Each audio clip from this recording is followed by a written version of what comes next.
طاجن بامية في الفرن بطريقة جميلة وسهلة وبسيطة باللحمة. أتمنى يعجبكم، جربوه، اتفرجوا على في الفيديو. أتمنى الفيديو يعجب حضراتكم.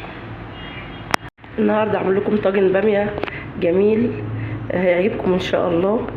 معانا البامية اهي، قمعتها بالشكل ده كده اهي، بالمنظر ده اهي، ومعانا الطاجن وسلقت اللحمة بالشكل ده كده، وعملت برضو الصلصة بتاعت البامية بالشكل ده اهوت، جهزتها.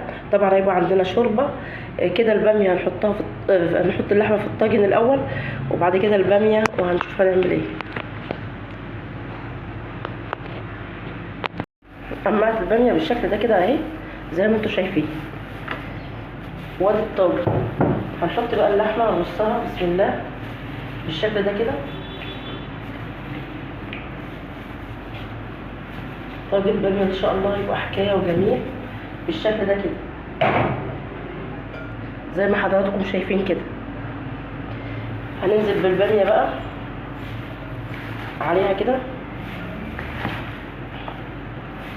بالشكل ده كده،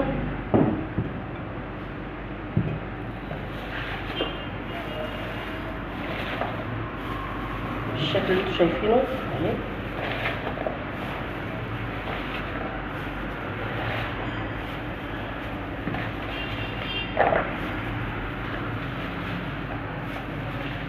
بالشكل ده اهي. هننزل بقى بالصلصة.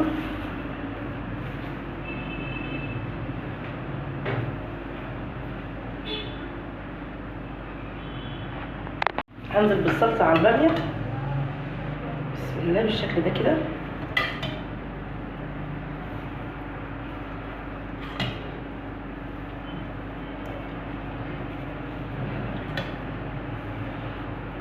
هنحط كبشتين شوربة اللي هي بتاعت اللحمة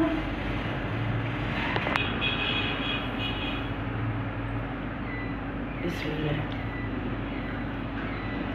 بالشكل ده كده.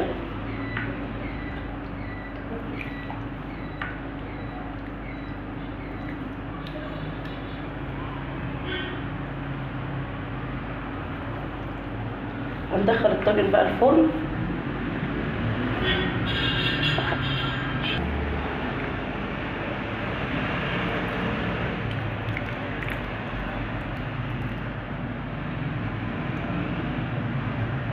كده ندخل الطاجن الفرن.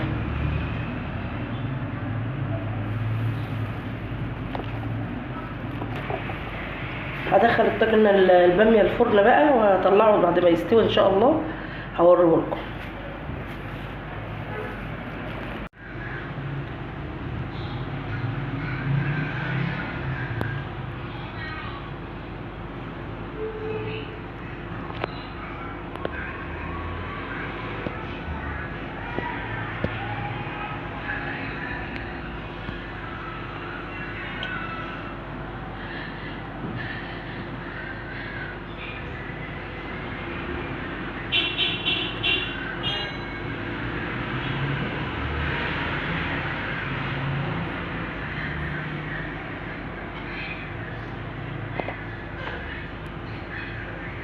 طاجن بامية في الفرن بطريقة جميلة وسهلة وبسيطة باللحمة. أتمنى يعجبكم، جربوه، اتفرجوا على في الفيديو. أتمنى الفيديو يعجب حضراتكم.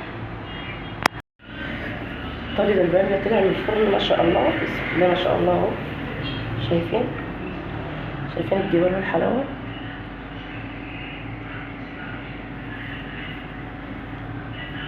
طاجن بامية باللحمة بطريقة زمان في الفرن. أتمنى يعجبكم، والسلام عليكم ورحمة الله وبركاته.